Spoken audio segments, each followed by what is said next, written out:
Alright, to replace the motherboard on HPC 3805B, first of all, you need to grab some sharp tool and carefully peel off this cover. So you should see 4 screws that you need to unscrew first. So once you do that, you can peel the sticker back on. And there's gonna be screws on this plate right there. So you need to remove them from the bottom right here.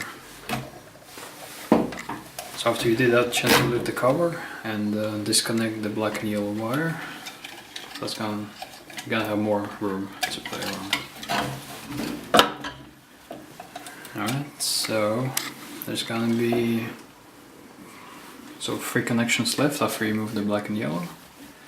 So this connection right here, this connection right here, and that connection right there. So once you remove those, grab your replacement, connect it back in.